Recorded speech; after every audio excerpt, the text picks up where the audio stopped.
en qué asesores, en qué especialistas apoyarse a la hora de realizar la inspección en cada tipo de negocio, ¿no? Entonces eso es bien importante. Bueno, Sonia tiene bastante experiencia en todo este tema de los negocios y, como dice Gilberto, forma parte del buró, si se quiere, de lo que es los negocios de Florida. Y tenemos acceso, no sé que lo irá a comentar ahora, tenemos acceso al 100% de los negocios que se estén vendiendo en el sur de la Florida, y que es muy importante para los clientes internacionales, sobre todo para aquellos que quieren adoptar un tipo de visado para tener un estatus migratorio estable en los Estados Unidos. Este tipo de negocio puede funcionar. Y bueno, claro, ahí siempre apoyándonos también de lo que es un abogado de migración, porque no todos los países tienen tratados para este tipo de visados. Por lo general, los venezolanos que hacen este tipo de visados porque tienen algún otro pasaporte, un pasaporte europeo. Los de Chile sí tienen tratados, sí pueden hacer lo que es la visa de inversionista, comprando un negocio. Pero bueno, eso sí se tocaría ya a fondo con un abogado de migración. Pero lo importante es que podemos ofrecerle esos negocios que le pueden otorgar ese estatus migratorio estable. Entonces, bueno, nada, si quieres, Sonia, comienza. Bueno, muchísimas gracias por la invitación. Buenas tardes tengan todos. Efectivamente, estoy trabajando para la empresa Capital desde el año 2008. Sin embargo, tengo en la industria de real estate, comencé en el año 2005, pero en el área financiera. Comencé haciendo préstamos para extranjeros y de ahí pasé al área de ventas residencial. Luego pasé al área comercial y finalmente pues me he inclinado un poco más hacia a la compra y la venta de los negocios. Hoy me toca hablarles a ustedes acerca de lo que es el proceso de compra de un negocio. Un negocio lo puede comprar perfectamente bien una persona extranjera, bien sea para obtener algún tipo de resultado económico o para también la obtención de un estatus migratorio aquí en los Estados Unidos. Voy a comenzar por compartirles esta pantalla donde les tengo a ustedes aquí a detalle lo que es el proceso completo desde el momento en que tenemos el interés o algún cliente que está interesado en la compra de un negocio. El punto más importante es el que yo llamo investigación, y no es más que una entrevista inicial con ese cliente que está interesado, en el cual nosotros vamos a tener una idea o la información acerca de la experiencia que tiene ese cliente, los conocimientos que tiene en otras áreas, qué tipo de negocio está buscando, si su idea es comenzar desde cero con algún plan de negocios, si es la compra de una franquicia porque se siente más seguro teniendo un respaldo, o si quiere definitivamente comprar un negocio que ya esté en marcha. Es importante saber también en qué área geográfica él quiere establecer o comprar ese negocio, y por supuesto cuánto es el capital con el que se cuenta para la compra de ese negocio. Si en esta reunión nosotros llegamos a conocer que el propósito realmente de la compra de ese negocio es un estatus migratorio, antes de continuar con el resto del proceso, es importante que ese cliente se siente con un abogado especialista en inmigración, y basado en esa estructura que tiene él familiar, su ciudadanía, otros tipos de pasaportes que tenga, y qué exactamente tipo de visa él pudiese calificar. Entonces ese abogado nos va a plantear una estructura mínima que debe tener ese negocio en cuanto a empleados, tiempo que tenga en operación el negocio, el tipo de inversión mínima que se debe tener, y eso tenemos que añadirlo a la lista que ya teníamos de esa entrevista inicial con el cliente para la búsqueda del negocio. Una vez que tenemos toda esa información, entonces damos inicio a la búsqueda de los distintos negocios que están disponibles, y lo hacemos a través, primero, obviamente, de nuestros propios listings, a ver si entre nuestros negocios está algo que que llegue o que cumpla con las condiciones que se están buscando. Y luego tenemos entonces el acceso a portales donde se ofrecen estos negocios. Son muy similares a los portales residenciales y comerciales, lo único que aquí están especializados en los negocios que están disponibles en las distintas áreas y en los distintos tipos de negocios que puedan existir. Esa búsqueda la vamos a basar, les repito, en esa estructura que sabemos que necesitamos, en esos rangos de búsqueda, y una vez que tenemos esa lista de esos negocios, entonces nos sentamos nuevamente con el cliente y le pasamos la lista. Esa lista se les pasa como una información general, mínima, en cuanto al precio, para saber que está cumpliendo con la condición del capital, y en cuanto al tipo de negocio y cuánto realmente está vendiendo el negocio, cuánto aproximadamente está quedando de utilidad y obviamente un área geográfica determinada. Nunca vamos a tener la dirección exacta porque los negocios se venden con un nivel de confidencialidad bastante alto. Nunca publican la dirección exacta del negocio porque debemos tener y proteger la operación de ese negocio, que sus empleados, clientes, proveedores, en algunos casos, no sepan que el negocio está a la venta hasta que ya no exista un comprador firme, con una oferta y en un proceso ya de investigación o de due diligence. Cuando este cliente hace una preselección de los negocios en los que pudiese estar interesado, en ese momento nosotros hacemos la firma de lo que conocemos como los acuerdos de confidencialidad. Estos acuerdos de confidencialidad lo que nos están es obligando a que no debemos divulgar la información que nos van a entregar de ese negocio con personas que no estén envueltas en la transacción. Podemos conversarlo con abogados, podemos conversarlo con nuestros contadores, aquellas personas que vayan a ser nuestros socios, si ese es el caso. No podemos divulgar la información con personas que no estén involucradas en la transacción.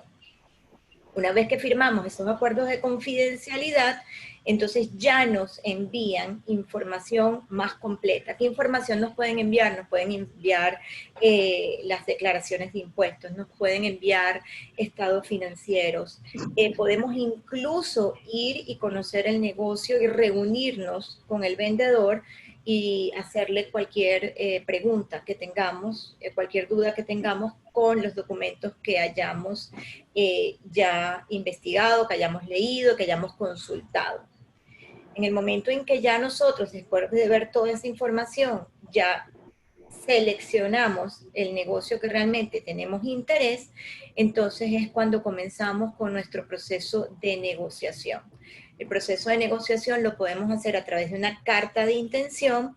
Esta carta de intención significa que vamos a decirle que nosotros como compradores estamos interesados en su negocio y lo vamos a hacer en estos precios, con estos términos y estas contingencias. O podemos adelantarnos un paso y presentar ya un contrato que en un principio es una oferta en el cual estamos indicando todos aquellos puntos que son importantes para nosotros que se cumplan y el precio que obviamente nosotros estamos interesados en pagar por ese negocio. Esa oferta o esa carta de intención, pues la van a revisar los vendedores y pueden regresar o puede volver a nosotros con una contraoferta, con ciertos términos y condiciones que ellos hayan aceptado o que ellos también quieran incluir en esta negociación. Cuando ya llegamos a un acuerdo y hemos firmado vendedores y compradores, ya se convierte en un contrato y comenzamos el proceso que yo diría más importante en la compra de un negocio aquí en los Estados Unidos, que es la investigación o el due diligence. Esta investigación y due diligence es súper importante porque aquí es donde nosotros vamos a poder verificar realmente toda esa información que el vendedor nos entregó e incluso podemos llegar a revisar mayor documentación que complemente lo que inicialmente nos entregaron. El due diligence está compuesto por una investigación financiera, está compuesto por una investigación legal, también una revisión de contratos, quién es nuestra competencia. En esta investigación también debemos hacer inspecciones, dependiendo del tipo de negocio, tanto a las instalaciones donde está operando ese negocio, como también a los equipos que estén incluidos en esa venta de ese negocio. En este periodo de due diligence, yo quería compartirles adicionalmente a esto, déjame ver si logro hacerlo acá.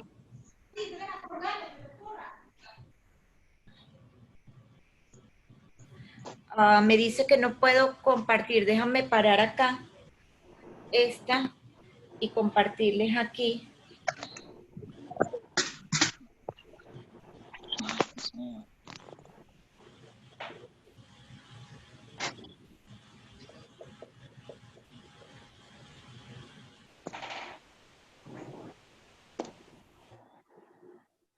Esto es sumamente importante que ustedes lo entiendan,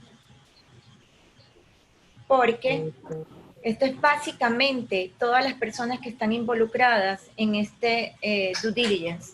Cuando nosotros compramos una propiedad residencial o una propiedad comercial, así como están involucrados compradores y vendedores, pues tenemos un inspector, tenemos el área financiera y es un poco más simple.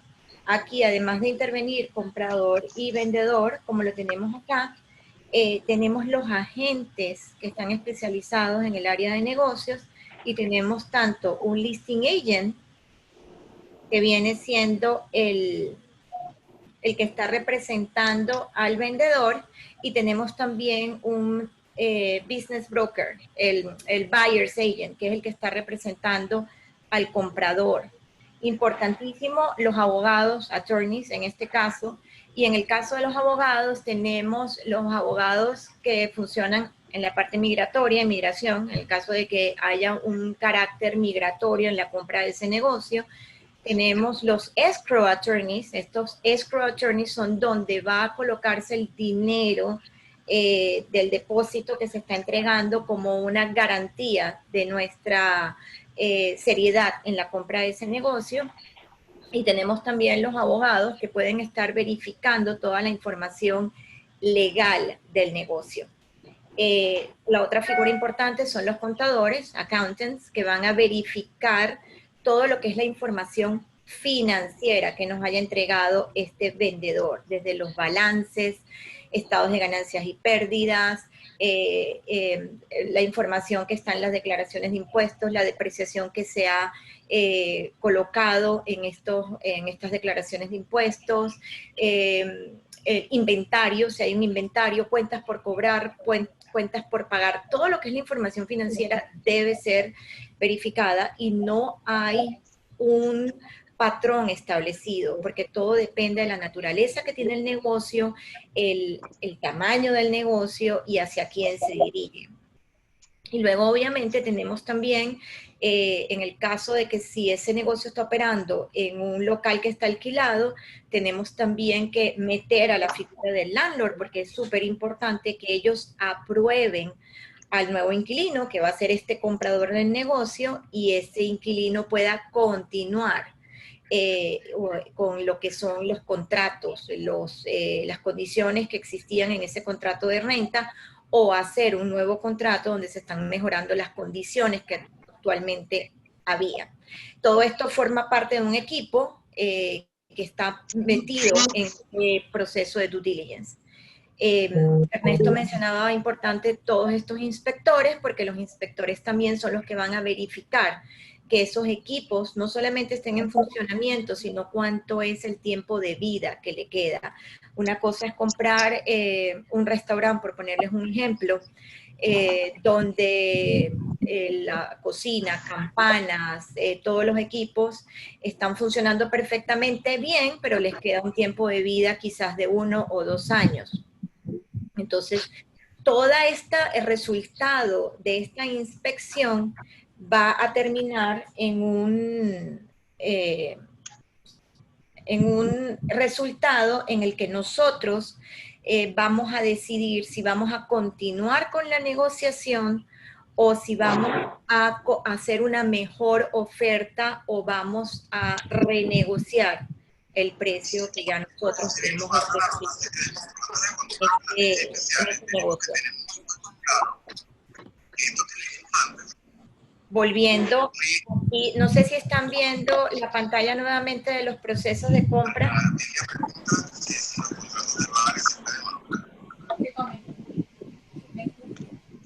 Ok, ahora sí lo están viendo acá. Estábamos parados aquí en el proceso de due diligence. Una vez que tenemos ese resultado, pues lo que yo les estaba explicando, ese es el momento que nosotros tenemos para tomar la decisión. ¿Vamos a continuar? ¿Vamos a renegociar términos o condiciones o nos vamos a retirar? Importantísimo que el tiempo de due diligence tiene que ser establecido entre los términos y las condiciones que estamos planteando en ese contrato. ¿Cuánto es el tiempo? Varía dependiendo del tipo de negocio. Puede ser tan corto como 2 semanas, puede ser tan largo como meses, 3, 4 meses. Yo estaba envuelta en transacciones de una fábrica en el cual además venía un inventario que estaba incluido dentro de la compra y teníamos que esperar a que ese inventario llegaba.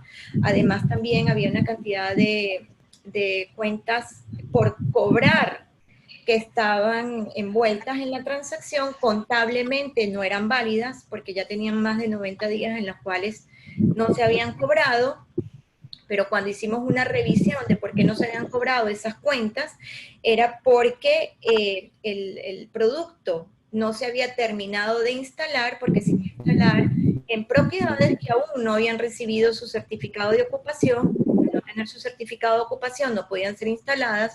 Al no ser instaladas, pues no se podía cobrar el otro 50%. Contablemente no podían entrar o no eran válidas, pero efectivamente al instalarse se iban a cobrar. Entonces, son cosas que pueden retroceder un poco, pueden frenar un poco este due diligence, pero que son súper importantes de aclarar para que el comprador sepa exactamente el negocio en el que se está metiendo, el negocio que está comprando.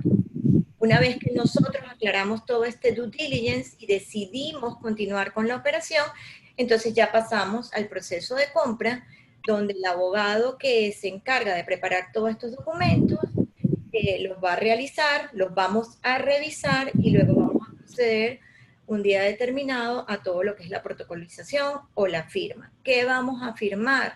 Bueno, vamos a firmar el traspaso de ese negocio, vamos a firmar los acuerdos de no competencia, que muchas veces forman parte de la negociación. Si yo estoy comprando quizás un restaurante, yo voy a pedir que el chef de ese restaurante o los dueños de ese restaurante, una vez que vendan su negocio, no vayan a abrir un nuevo restaurante en la misma zona donde yo estoy comprándolo, en un radio de tantas millas, o nosotros lo manejamos como kilómetros, y en un tiempo establecido. Si yo estoy vendiendo una fábrica, si estoy vendiendo una tienda, pues sí estoy muy interesada en que los vendedores me firmen ese acuerdo de no competencia. ¿Qué otra cosa se firman? Se firman todos los documentos de asignaciones. Asignaciones de renta, donde el dueño del local está asignando ese contrato de renta que tenía con el vendedor, ahora con nosotros, en los mismos términos, las mismas condiciones o mejores condiciones.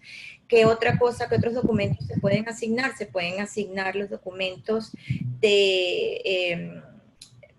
que tenga el vendedor con proveedores, documentos que se tengan con ciertos clientes, donde hay un proceso o unas compras que se hacen mensualmente, trimestralmente, anualmente, y hay un monto determinado que se debe cumplir todo de compra. Todos esos documentos se asignan y somos nosotros ahora quienes tenemos el derecho. Una vez que se firma esos documentos, pues ya nosotros pasamos a ser parte de los dueños y el vendedor, de acuerdo a lo que nosotros habíamos colocado en el contrato, también está obligado a pasar un tiempo determinado con nosotros para hacer esa transición un poco más fácil y podernos enseñar ya en el negocio cómo es todo este proceso. Un proceso un poquito largo, que va mucho al detalle, pero que si se realiza puede garantizarnos el éxito de este negocio que nosotros estamos comprando. ¿Qué negocios podemos comprar? Podemos comprar negocios que están en marcha, podemos comprar franquicias. Nosotros recomendamos siempre que sean negocios que ya tengan al menos 2 años en operación, 3 años preferiblemente, para que nosotros en la parte financiera podamos revisar exactamente cómo se ha ido desenvolviendo, qué tipo de crecimiento ha tenido, exista también ya una clientela leal, existan ya ciertos descuentos con proveedores en caso de que hayan compras de productos, y así sucesivamente nos podamos beneficiar de lo que ya ese vendedor venía trabajando con este negocio. Yo les compartí en el chat ciertos documentos donde hay una aclaratoria de los términos que están colocados en este proceso, y además también les coloqué como unas diferencias entre lo que hay entre la compra de una franquicia y la compra de un negocio que ya está establecido. Déjame ver si puedo compartirles esto antes de que demos inicio al... Que me gustaría que comentara, Sonia, Dime. el caso famoso era una venta de productos de, ¿cómo se llama? De conveniencia, una tienda de conveniencia. No me recuerdo dónde estaba, que el tipo en verano tenía un tema de drenajes. Un tema de drenajes. De drenajes. Entonces, la tienda de conveniencia era una maravilla, una belleza, pero resulta que tenía no sé cuántas miles de demandas, porque en invierno se colapsaba todo el servicio de aguas negras y tenía no sé cuántas demandas de la asociación y de los vecinos. Y el señor estaba vendiendo y el quien estaba comprando era un cliente tuyo. Todo perfecto, todo maravilloso, y resulta que tú existían todos estos problemas. te diste cuenta cuando fuiste al registro y validaste la información en la liability que había en esa propiedad. No sé si recuerdas ese caso. Bueno, hay ciertas cosas que se pueden, nosotros no tenemos que hacer el due diligence solamente de lo que está pasando en el presente, ni vamos a mirar solamente atrás. En el caso financiero es súper importante porque el contador, revisando toda la información financiera, nos puede dar un panorama de hacia dónde va ese negocio, por ejemplo. ¿Qué cosas podemos establecer en ese negocio para poder mejorar su productividad, para poder mejorar las ventas? O sea, hay ciertas cosas que nosotros no nos podemos detener en el presente ni mirar solamente el pasado. Tenemos que ver qué va a pasar en el futuro. ¿Qué vamos a traer nosotros a la mesa en esa compra de ese negocio para mejorarlo?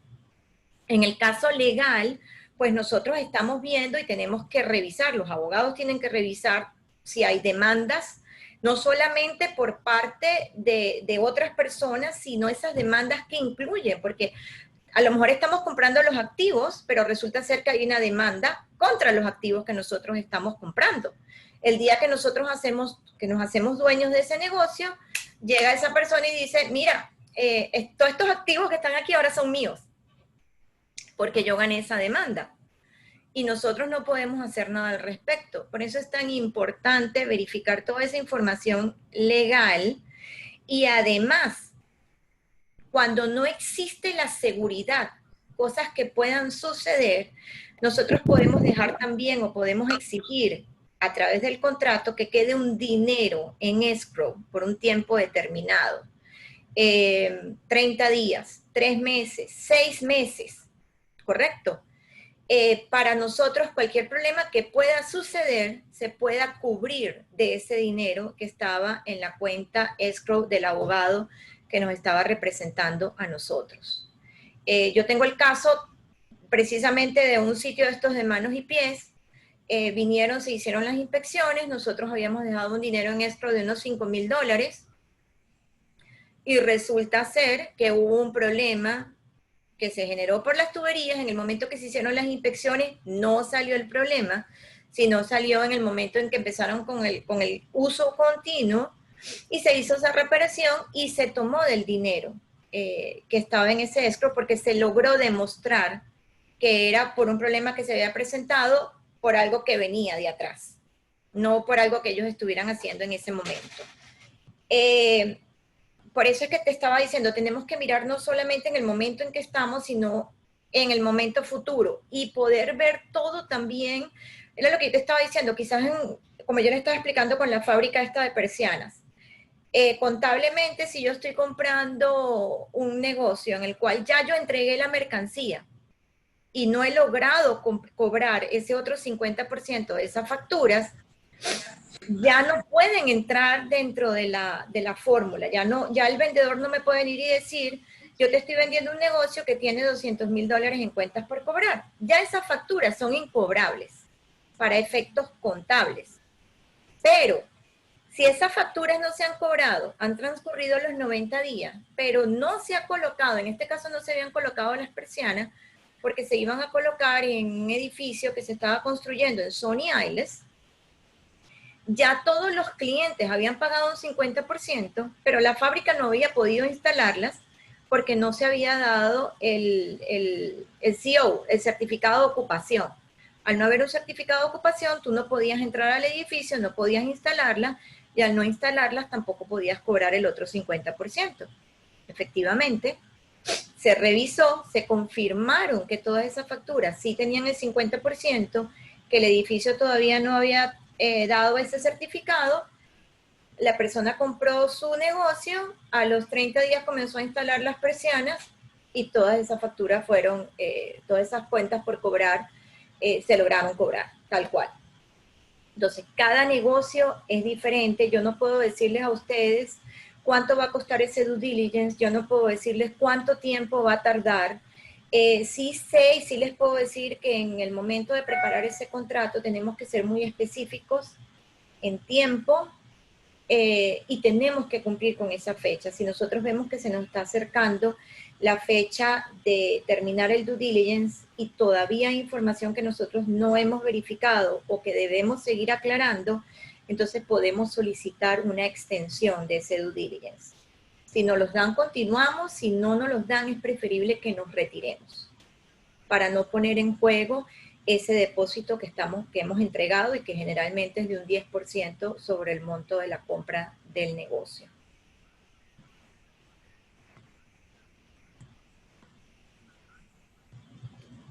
Plata.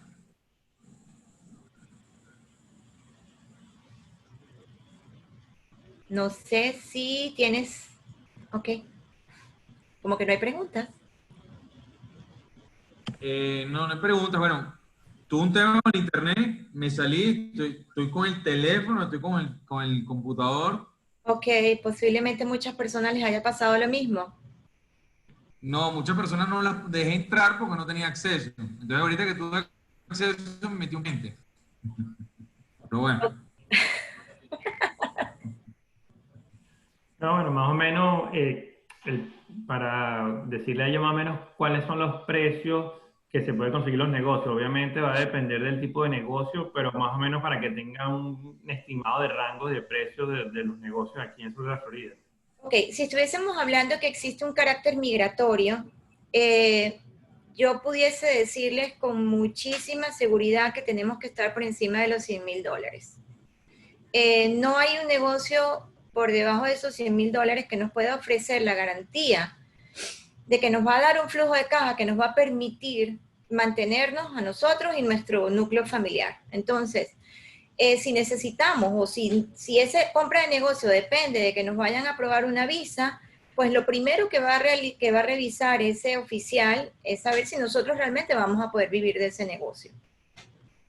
Ahora, hay otros negocios un poco más pequeños donde nosotros decimos, bueno, quiero comenzar aquí y tengo estas probabilidades de crecimiento, y quizás en ese momento ese tipo de negocio puede ser más económico, pero no está atado a una aprobación por parte de un funcionario migratorio.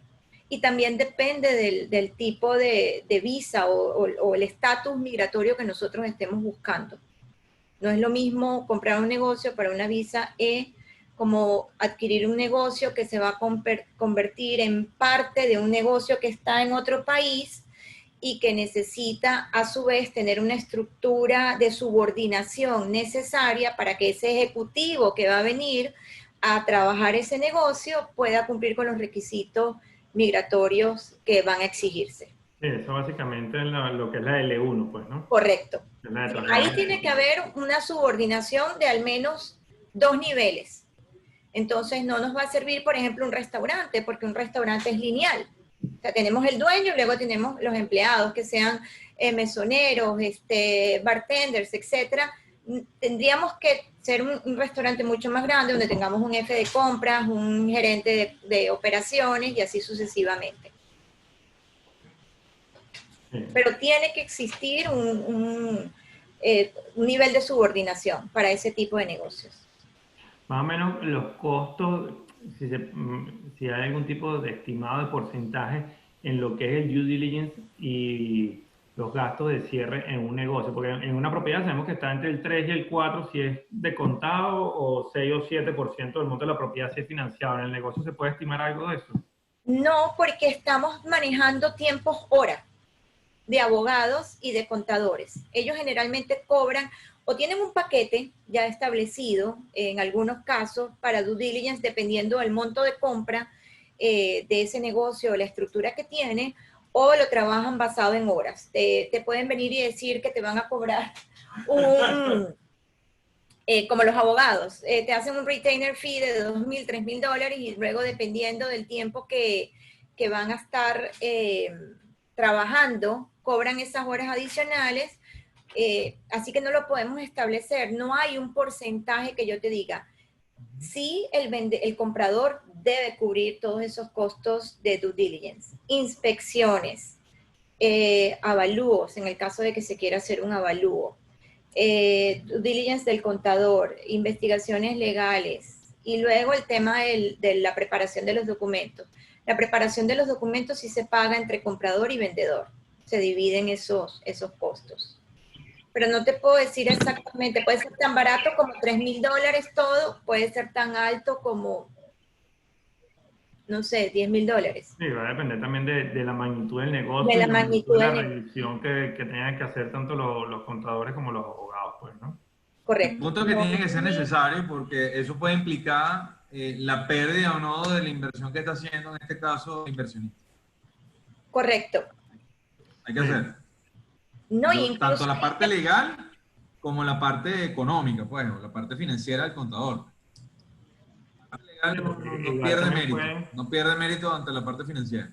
sí, la parte contable lo que hace es una especie de auditoría de la facturación y todo esto, porque en los Estados Unidos igual el dueño del negocio puede inflar los ingresos si sabe que va a vender el negocio, quizá de alguna forma trate de inflar los ingresos o lo contrario, ¿no? Entonces, por eso es importante de involucrar a un contador para que haga esa auditoría. Haga esa correcto. auditoría y tratar de llegar a lo más real posible de lo que vende el negocio, por ejemplo.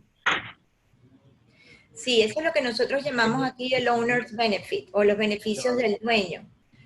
Muchas veces de esa información financiera que ellos nos están entregando tenemos que hacer un desglose. ¿Qué exactamente pertenece al negocio y qué es lo que el dueño del negocio está cubriendo de sus gastos personales con dinero del negocio? Entonces, cuando logramos hacer esa separación, podemos establecer de una manera más clara cuál es la utilidad que está dejando ese negocio realmente, cuánto es lo que el dueño se está llevando en su bolsillo.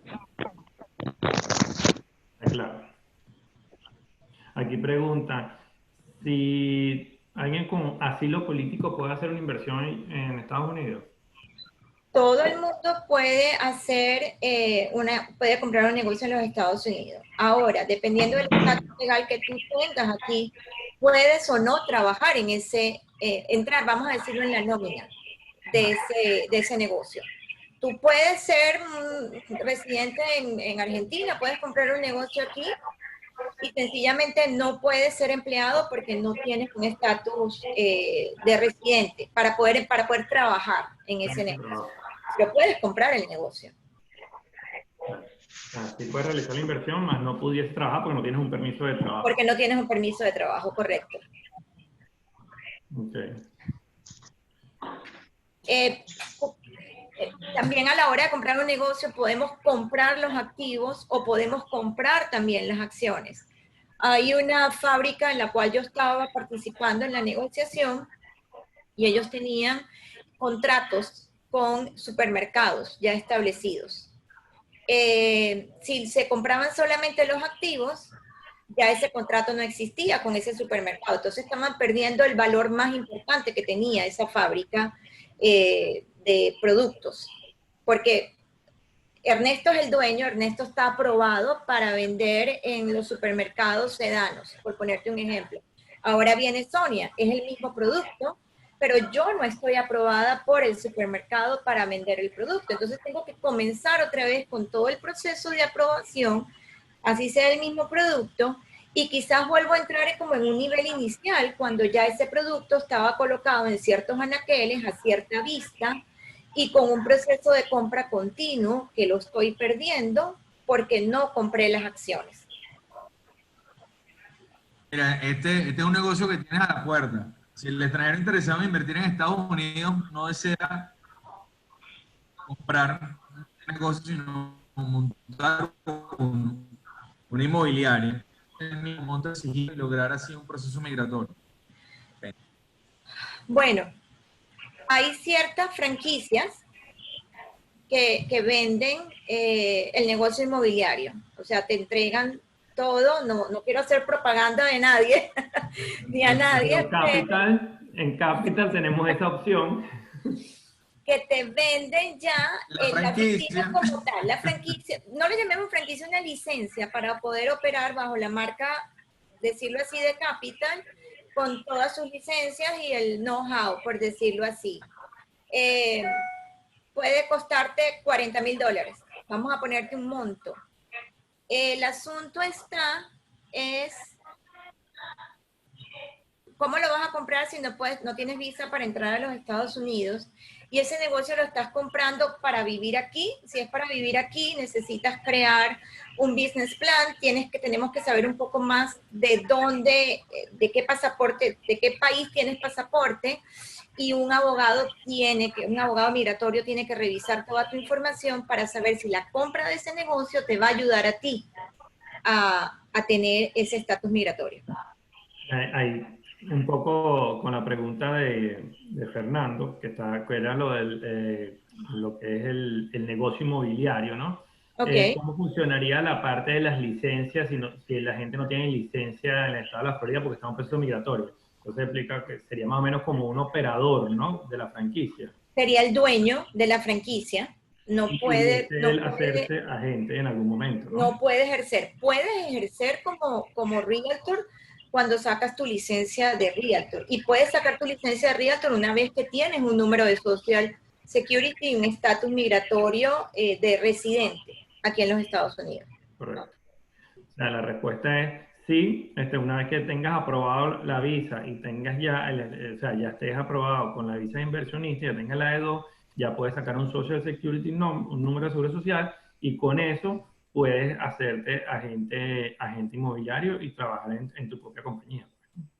Bueno, sí, esto es una franquicia, ¿no? Porque ya ahí entra el tema de broker. O sea, esto sí es el tema de si es una franquicia de una compañía que ya tiene un broker, ¿no? Correcto.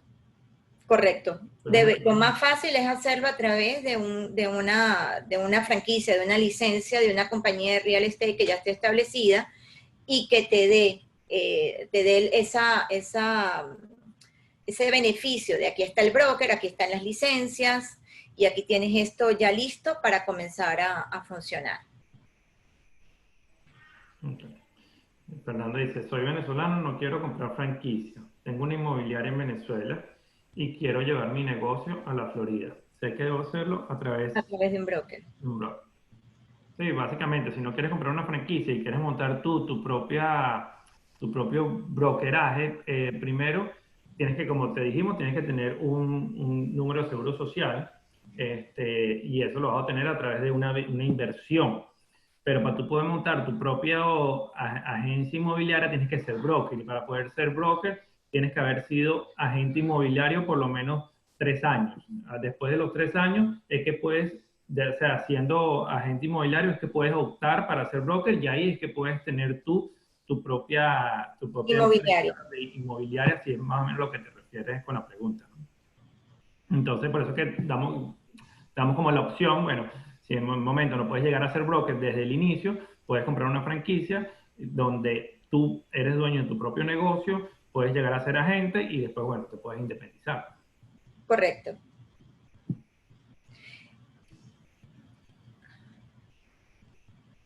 No, de nada, Fernando. Espero que haya podido responder la pregunta. Sí.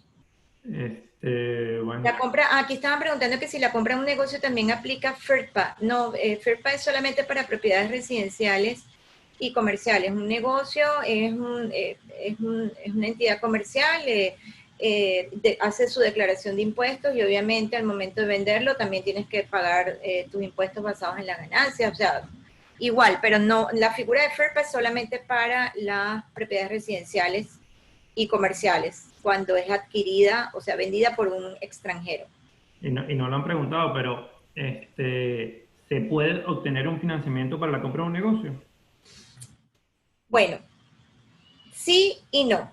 El negocio está funcionando en una propiedad y esa propiedad está involucrada en la venta, pedimos el financiamiento para esa propiedad. Si no está involucrada en la venta y es un extranjero, no hay posibilidades de financiamiento. Sí, básicamente porque no hay un colateral, ¿no? Entonces, o sea, cuando uno compra una propiedad bien raíz, el colateral es la propiedad. La propiedad. Si estás comprando un negocio, no hay un colateral. Si el negocio el día de mañana no produce nada, el banco no va a tener nada con qué quedarse si el que pidió el crédito no paga, ¿no? Entonces, básicamente por eso que en la compra de negocio es difícil conseguir un financiamiento porque es una inversión activa y no hay un colateral que el banco pueda hacerse en el caso de que el que pide prestado el dinero pues, deje de pagar. Sí, pero más que todo porque es un extranjero, porque hay negocios establecidos donde se puede demostrar el flujo de caja que tiene y basado en ese flujo de caja hay bancos que están dispuestos a prestar el dinero sobre ese negocio, sobre Yo ese imagino que el movimiento que tiene, porcentaje inventario que tiene, el pero porcentaje no para pero no para un extranjero. y en este caso el porcentaje debe ser bien bajo de lo que genera como flujo de caja. Sí, correcto, porque lo que le está dando la garantía de pago es ese flujo de caja que tiene el negocio para poder repagar esa deuda. ¿Cuándo un negocio uno considera que vale la pena realmente? Porque te dice el vendedor que está aprobado o que fue revisado por un banco y el banco estuviese dispuesto a hacer un préstamo sobre ese negocio. Ya el banco miró los números. ¿Qué otra figura se puede utilizar de financiamiento? El mismo vendedor puede también ofrecer cierto financiamiento al comprador. Puede ofrecerle que le va a dar una inicial ahorita y en un término de 2, 3, 5 años, dependiendo del tamaño del negocio, el comprador puede írselo pagando con una tasa de interés determinada o en ciertas cuotas determinadas. Ya eso es un acuerdo que se llega también en todo lo que es la parte de la negociación. Pero hay vendedores que sí están dispuestos a negociar un financiamiento y eso también te da cierta garantía, porque si el vendedor lo está haciendo es porque está seguro del resultado de la operación de ese negocio. Aquí pregunta Tirsa, una consulta, la licencia de corredor de bienes raíces que disponemos en nuestro país para realizar trabajos inmobiliarios en Estados Unidos, ¿debemos Tirsa está en utilizarlo Ecuador. Tirsa está en Ecuador. o debemos hacer otra vez el curso de corredor, ya sea porque solo rige en cada país? Sí, Tirso, o sea, para tú hacerte agente de bienes raíces en la Florida, Con eh, licencia. tienes, perdón, Con Con licencia. licencia. exacto, para poder tener una licencia de corredor de bienes raíces en la Florida, tienes que, obviamente, pasar por un proceso y luego presentar un examen del estado de la Florida, en donde el estado de la Florida te da la licencia para operar como agente de bien raíz solamente en la Florida. Entonces, Correcto. tienes que pasar por un proceso y luego realizar un examen en el estado.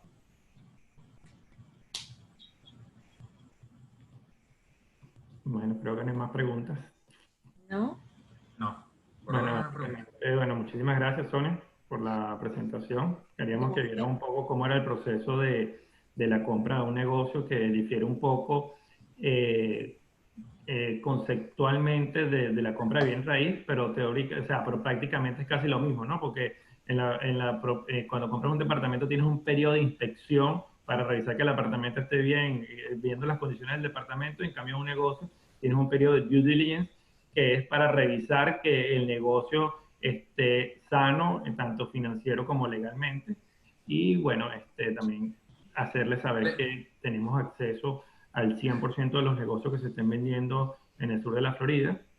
Hay bastantes ofertas, hay bastante variedad. Va a depender del know-how que tenga el cliente, de los conocimientos previos que tenga el cliente para poder adquirir un negocio aquí. Pero sí hay ofertas, hay opciones. Es cuestión de saber identificar al cliente qué es lo que está buscando, qué es lo que necesita. Tú le respondiste, Ernesto, tú le respondiste la pregunta a Helio Cedeño. Si alguien que nunca ha ido a los Estados Unidos y no posee visa para entrar puede invertir en un negocio como inversión. Sí, sí lo puede hacer. Más no para quedarse. ¿Hay algún tipo de incentivo por la obtención de una visa? Bueno, es que eso lo tienen que discutir con un abogado de inmigración. Cada caso es diferente, todo depende de tu nacionalidad, todo depende del capital que tengas para la compra de ese negocio.